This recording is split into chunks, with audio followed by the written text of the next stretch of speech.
course, Full Circle.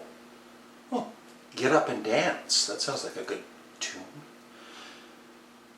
1, 2, 3. Yeah. Yeah. Like it. Baby, get up and dance. Get up and dance. Hi, everybody's sorry. Oh, baby, get up and dance.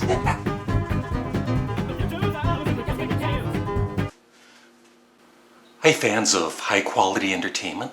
I am going to talk about the 10 worst CDs in my CD collection. Enjoy. So, a couple of days ago, I was listening to one of my favorite artists, but one of my least favorite albums by him, and just trying to get it. There's always going to be, CDs in my collection that I really don't care for that much, but once every few months at least, I'll take it out and I'll listen to it and try and give it another chance. And once in a while, I will grow to actually at least like the album, and sometimes even love it. But the album I was listening to, which I'll talk about later on in this video, and I'm stubborn when it comes to music. It's like, if I'm going to listen to an album, I'm going to listen to it all the way through and give it a chance. Even if I'm like 95% of the way through the album and I'm not having a good time. But with that particular album, I was getting mad. And that's when I decided I've got to make a video. I like to usually try and stay positive on this channel. Have a bit of fun with, top 10 worst songs. And sometimes those are joke videos anyway. But this time I'm being serious. These are the 10 worst CDs for me in my CD collection. But I'm not including, your typical, that almost 99% of people know are not good albums, like the experimental albums by John and Yoko. So I'm not including them, but they are basically unlistenable, at least for me. I'm not including Lou Reed's Metal Machine music. And I actually don't mind Lou Reed and Metallica's Lulu. I did that in the Does This Album Suck series. And the Shakes. I'm not including those. Even though this is bad, I find it kind of, as I've mentioned in other videos, I kind of find it a little endearing and innocent. But these 10 albums are by artists that I love, and I do not like these albums. I'm getting mad already.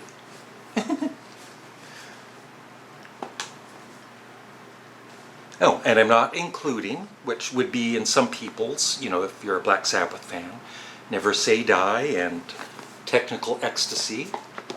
I love these two albums, so they're not included. So I'm going to put these in order from the album that doesn't, that I still don't like that much, but it doesn't bother me as much as number 12 doesn't bother me as much as the number 1 choice I'm going to be showing you. Let's get these in order. So I've got 10 albums by 10 artists that, like I said, I really like and even love, but I certainly don't love these particular albums. Number 10 I've talked about before. I have about 8 of his solo albums, and this is absolutely the worst. It's really, really cheesy, really poppy. There's no prog music on this album at all. It is John Anderson, The More You Know. If you want a bad, cheesy album, then I highly recommend you buying this album. Now, number 9, one of the greatest bands of all time, and I know, probably for all of, or most of these albums, there's fans, and I realize that. This is just my own personal opinion. If I don't like something, you know, I'm going to say I don't like it. But if you like it or love it, that's great. Yeah, I've never been a fan of Queen's Hot Space. I could have included the Flash Gordon soundtrack, but I just wanted to kind of focus on studio albums. Under Pressure, of course, with David Bowie is great, and there are a couple of good songs on this, but overall, my least favorite Queen studio album. Number 8. So this is one of those double CDs where you get 2 albums on 2 CDs and they're bundled together.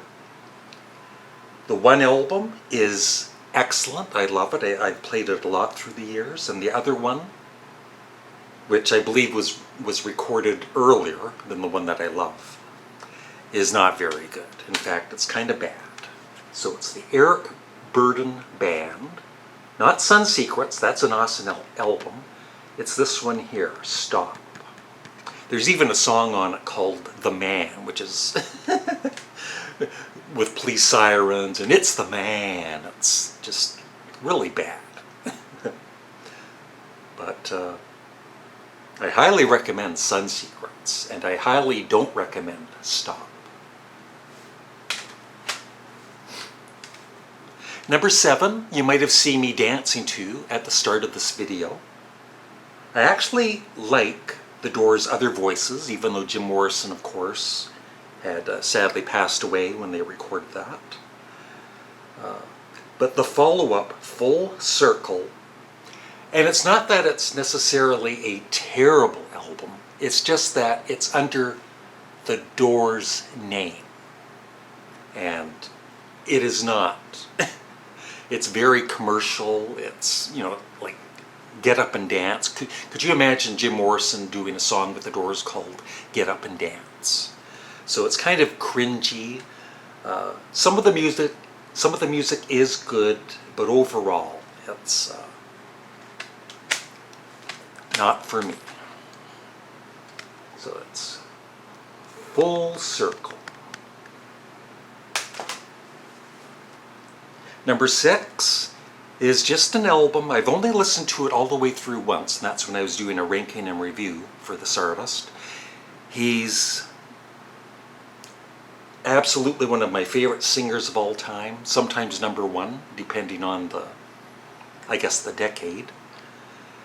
But I've never enjoyed listening to this album. It's always been a struggle to get through it, even the one time I had to. And it's John Lennon's Rock and Roll. It's never connected with me. I don't know if it's the production, but I've never really liked it, so. But if you do, that's great. Number 5 is actually 3 albums, and I've just combined them because all 3 of them I dislike. But this is one of my all-time favorite American bands. It's just later in their career, I did not like these albums they made, which include Grand Funk Railroad's Born to Die. What an uplifting album cover that is. All the Girls in the World Beware. And I remember back in, I think it was 1975 when this album came out, and seeing this cover in the record store. And that's when I stopped buying Grand Funk albums. It was embarrassing. It's still embarrassing. And even, sadly, I know some fans do like this album, but it's just, you know, I prefer early Grand Funk. Good singing, good playing, produced by Frank Zappa. Yeah, I just never cared for this album. Number 4, along with Grand Funk Railroad and Sparks, my favorite American band, and they've been pretty consistent with their albums for me. But this album is, I think the production doesn't help. It's a pretty bad production. And then They have like, it's not just the band, they have guest musicians, even guest singers on some tracks. And it's just a bit of a mess. So I've never been a big fan of Imaginos by Blue Oyster Cult.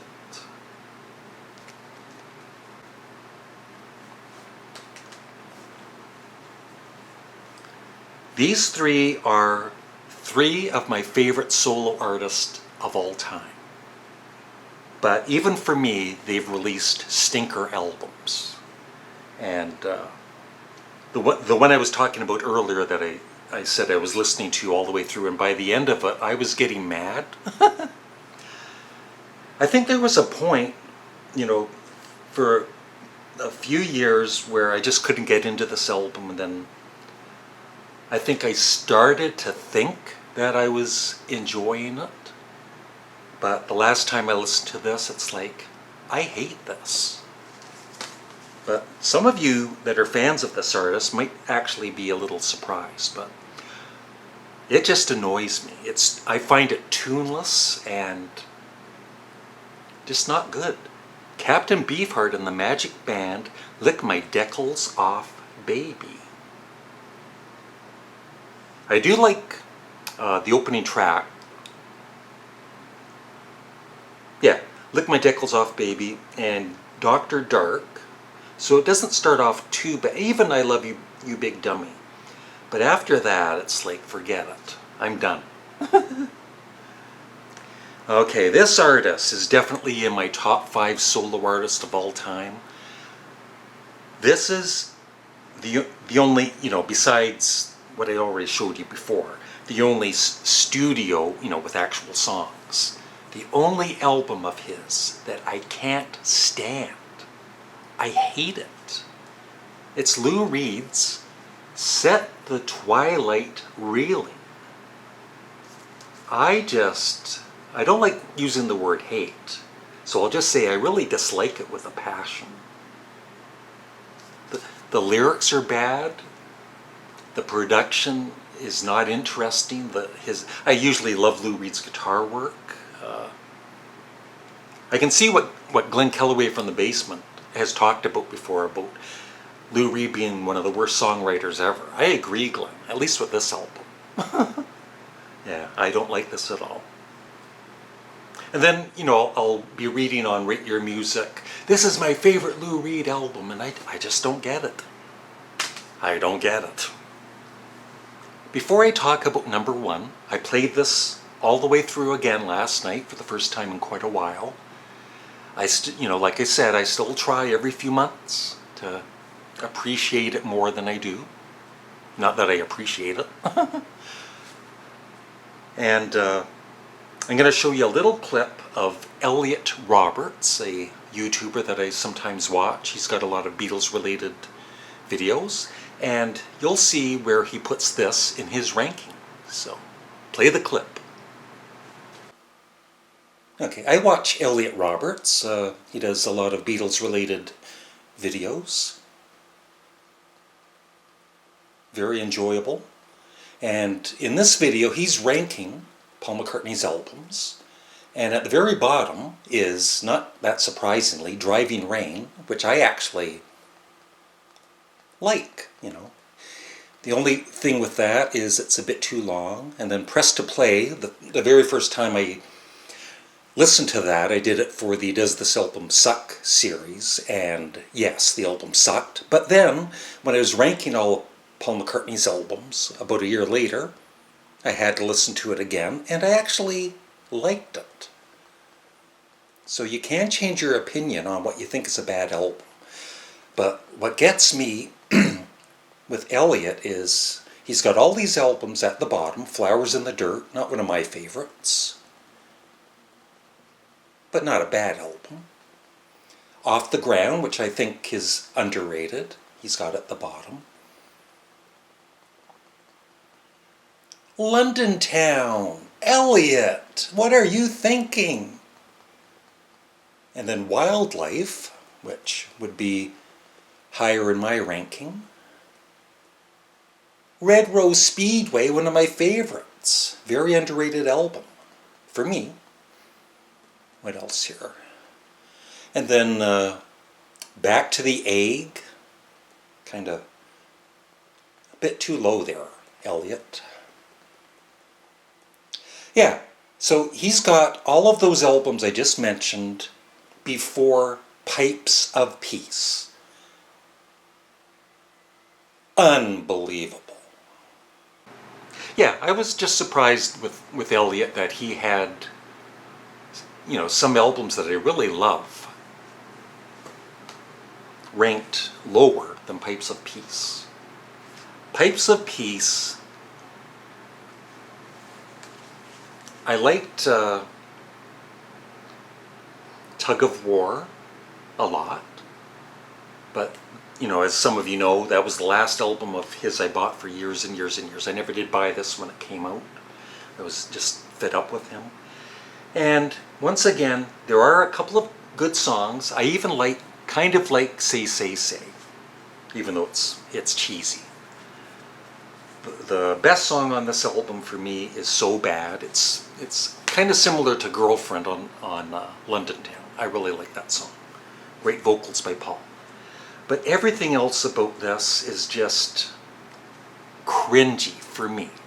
The songs, the other duet with Michael Jackson on The Man, even the title song Pipes of Peace I don't really care for. Keep Undercover, The Other Me. I feel what really improved about Paul later on in his career was his lyrics. But at this time, I did not like his lyric writing at all. And so, number one for me, the worst studio album of artists that I like in my CD collection is Pipes of Peace by Paul McCartney. And that's it. I would love your thoughts in the comment section below. What are some bands that or artists that you really love, but there's a certain album by them that, you know, maybe other fans really like or love, but you just, for whatever reason, don't like it. It's what makes, you know, music interesting for all of us. We all like and love what we like and love. Thanks for watching. Have a great day.